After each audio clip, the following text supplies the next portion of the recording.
সত্য প্রচারে সোচ্চার। পাঁচ বিবিতে মুক্ত খেলাঘরের উন্নয়নে 1 লক্ষ টাকা দিলেন মেয়র প্রার্থী শামীম হোসেন মণ্ডল। আর্ত মানবতার সেবায় ও এলাকার উন্নয়নে একের পর এক যিনি দান সাহায্য সহযোগিতা করে যাচ্ছেন মানব কল্যাণে। এতিম অসহায় ছেলে মেয়েদের পড়াশোনার খরচও যিনি চালিয়ে যাচ্ছেন নিজস্ব তহবিল থেকে।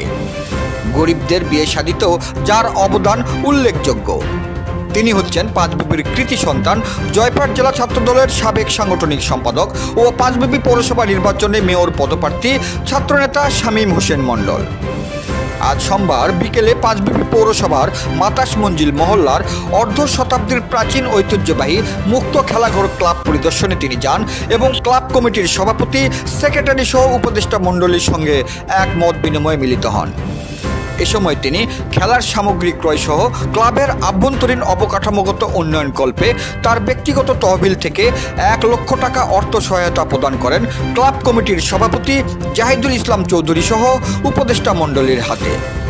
সেখানে আরও উপস্থিত ছিলেন মুক্ত খেলাঘর ক্লাবের উপদেষ্টা, সাবেক প্যানেল মেয়র রেজাউল ইসলাম চৌধুরী, পৌর যুবদলের সাবেক সিনিয়র সহসভাপতি হারুনুর রশিদ সজল, আটাপুর ইউনিয়ন বিএনপি নেতা আসাদুজ্জামান লিটন, উপদেষ্টা হাসিবুর রহমান হিরু, সিদ্দিকুল আলম চৌধুরী সহ স্থানীয় গণ্যমান্য ব্যক্তিবর্গ। জয়পুরহাট থেকে জেলা প্রতিনিধি মোহাম্মদ দবিরুল ইসলামের report, DD channel news desk. মাতাস মঞ্জিল যে মুক্ত খেলাঘর, ঐতিহ্যবাহী একটি খেলাঘর, যে ক্লাব কেন্দ্র করে মাতাস মঞ্জিলের বিভিন্ন উন্নয়নমূলক, সামাজিক এবং সম্প্রীতির কার্যক্রমগুলো যেখান থেকে পরিচালনা হতো, সেই ক্লাবটি বেশ কিছু বছর ধরে সংস্কারের অভাবে, আসবাবপত্র অভাবে পরিবেশটা নষ্ট হয়ে গিয়েছে। ক্লাবের কর্তৃপক্ষ এবং এই এলাকার কিছু সিনিয়র ব্যক্তিবর্গ বিষয়টি আমাকে অবগত করেছে। যেহেতু পাঁচবিবি পৌরসভায় বিভিন্ন জায়গায় আমি উন্নয়নমূলক কাজে এবং সেবামূলক প্রতিষ্ঠানে আমি সহযোগিতা করে আসতেছি, তারই ধারাবাহিকতায় আমি এই মুক্ত খেলাঘরে সহযোগিতার হাত বাড়িয়ে দিয়েছি, যেন এই মুক্ত খেলাঘরটি আবার পুনরুজ্জীবিত হয় এবং পূর্বের ন্যায় সেই কার্যক্রমগুলোতে যেন সার্বিকভাবে যেন সহযোগিতা করে এলাকার এবং পাশাপাশি সমস্ত মানুষের যেন এই প্রতিষ্ঠান থেকে আবারও সেই উপকারী এবং সামাজিক উন্নয়নমূলক কর্মকাণ্ডগুলো যেন অব্যাহত থাকে। যেহেতু সাংবাদিক ভাইয়েরা আপনারা আছেন, আমি আরেকটি কথা একটু বলতে চাই, এখান থেকে আমার বলাটা উচিত হবে না, তারপর আমি বলতেছি। সেটি হলো, আসলে আমি একটা দল করি, আমি বিএনপির রাজনীতির সঙ্গে জড়িত। বিএনপির রাজনীতি করার কারণে আমাদেরই কিছু লোক, আজকে আমি বিভিন্ন উন্নয়নমূলক কাজে, সেবামূলক প্রতিষ্ঠানে সহযোগিতা করছি, এই জিনিসটি আমাদেরই কিছু কতিপয় লোক ভিন্ন খাতে প্রবাহিত করার চেষ্টা করছে। আমি কিছু সহযোগিতা করলেই কিছু ভাইয়েরা বলে চাঁদার টাকা। আসলে ভাই, পাঁচবিবিতে আপনি কোথায় চাঁদাবাজি করবেন? কে চাঁদা দিবে আপনাকে? পাঁচবিবির যে ব্যবসা প্রতিষ্ঠান, দোকানপাট, কোনো দোকানে তো সারাদিনে বউনিও হয় না। 500 টাকা, 1000 টাকা, 10,000 টাকাও বিক্রি নাই। তা আপনি চাঁদা কোথায় পাবেন? কে চাঁদা দেবে আপনাকে? যদি আমরা বা আমি চাঁদার টাকায় যদি দিতাম, তাহলে বাংলাদেশে আইন শৃঙ্খলা বাহিনী আছে, আর বর্তমানে প্রেজেন্ট আর্মি, বর্তমানে বাংলাদেশে আর্মি আছে, আপনার গোয়েন্দা সংস্থার লোক আছে, পুলিশ প্রশাসন আছে, তাহলে আমাদের নামে তো চাঁদাবাজির মামলা হতো, আমরা তো অ্যারেস্ট হতাম, থানায় যেতাম, জেলখানায় যেতাম। আসলেই আমি সে সমস্ত ভাইদের উদ্দেশ্যে বলতে চাই, আপনারা যদি এলাকার মানুষকে সহযোগিতা করার ইচ্ছা থাকে, সেভাবে মানসিকতা থাকে, আপনারা সহযোগিতা করেন, আসেন, আপনারা হাত বাড়িয়ে দেন।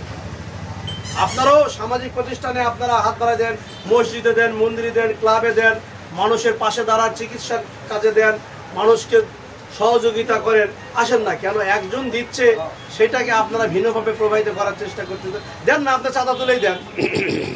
যদি আপনারা পারেন, আপনারা চাঁদা তুলেই দেন, আমাদের আপত্তি নাই, তাও দেন, মানুষ উপকৃত হোক। কিন্তু আপনারা অন্যের দেওয়াকে আপনারা দৃষ্টিকটুভাবে উপস্থাপনা করছেন, এর থেকে বিরত থাকবেন। আমাদের ইনকাম নিয়েও কথা বলা হয়, আমরা ইনকাম কি করি সেটা মানুষ জানে। আমরা এখানে যে ইনকামটা করি, পলিটিক্যাল যে ইনকাম, আমরা ঠিকাদারি বিজনেস করি। এখানে বসা আছে হিরো ভাই, উনি একজন ঠিকাদার, ওনার অনেক লাইসেন্স আছে।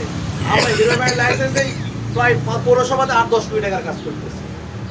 আমরা পাঁচই পৌরসভা হাট চালাই, এই হাটে আমার শামীমের 25% শেয়ার, আরেকটা গ্রুপে পরিচালনা করে আমাদের সভাপতি সাইফুল ইসলাম ডালিম, তার 25%, হাকিম মন্ডল রাহুল চৌধুরী ওনাদের 50% শেয়ার। আমাদের তো পলিটিক্যাল বিজনেস আছে, তো আমরা তো আর এমনি এমনি মানুষকে তো সহযোগিতা করতে পারি না। আমাদের এরকম অনেক রাজনৈতিক ইনকাম আছে। আমরা সরকারি পুকুর, সরকারকে রাজস্ব দিয়ে আমরা সরকারি পুকুর ডেকে নিয়ে পুকুরে মাছ চাষ করি, সেখান থেকে আমাদের ভালো প্রফিট আসে। আপনারা না জেনে কোনো কথা বলবেন না, এটি অনুরোধ রইল।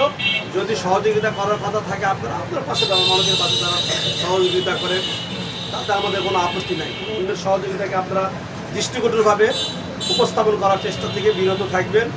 এবং আজকে আমি এই ক্লাব সংস্কারের জন্য আমি মাতাস মঞ্জিলের ক্লাবের সভাপতি উপস্থিত আছে, মুরব্বীরা উপস্থিত আছে, আমি নগদ 1 লক্ষ টাকা দিয়ে যাচ্ছি। এই টাকা দিয়ে আপনারা সংস্কার কাজ করবেন। আগামীতে আরও প্রয়োজন হয় আপনাদের পাশে ক্লাবে সহযোগিতা করার জন্য আমাকে জানাবেন, আমি আমার সহযোগিতা ইনশাআল্লাহ আপনাদের পাশে অব্যাহত থাকবে। এবং শুধু ক্লাব না, এই অঞ্চলের আরও গরিব অসহায় মানুষ যারা আছে, ভালো মেধাবী স্টুডেন্ট যারা আছে, যারা অর্থের অভাবে লেখাপড়া করতে পারে না, এরকম তথ্য দিয়ে আমাকে সহযোগিতা করবেন। আমি আমার ব্যক্তিগত পক্ষ থেকে আর্থিকভাবে সহযোগিতা করে যাব। এটি আমি আপনাদের সহযোগিতা, আপনারা আমাকে সহযোগিতা করবেন।